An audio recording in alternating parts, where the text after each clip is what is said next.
Gates and doors were barred and all the windows fastened down.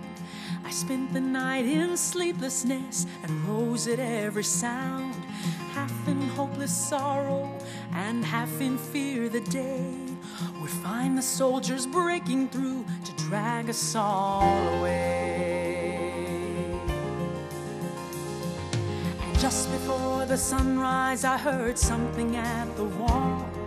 The gate began to rattle and a voice began to call.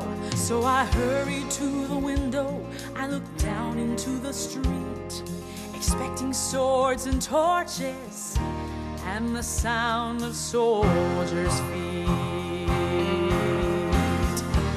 But there was no one there but Mary, so I went down to let her in.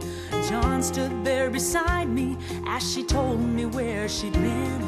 She said they've moved him in the night and none of us knows where. The stone's been rolled away and now his body isn't there.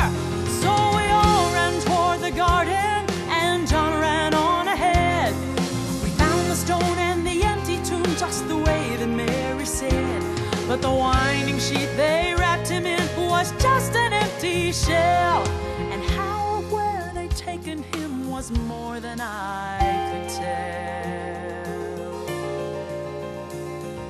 Something strange had happened there, but just what I didn't know. John believed a miracle, but I just turned to go. Circumstance and speculation couldn't lift me very high, 'cause I'd seen them crucify him and I saw him die.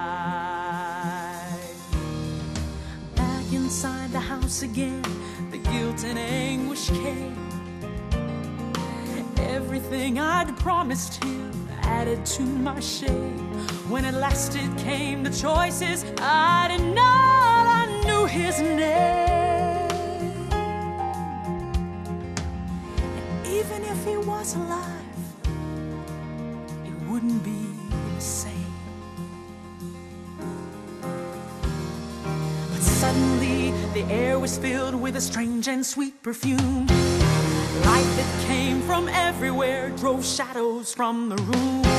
And Jesus stood before me with his arms held open wide. And I fell down on my knees and I just clung to him and cried. But then he raised me to my feet, and as I looked into his eyes, love was shining out from him like sunlight from the skies. Guilt and my confusion disappeared in sweet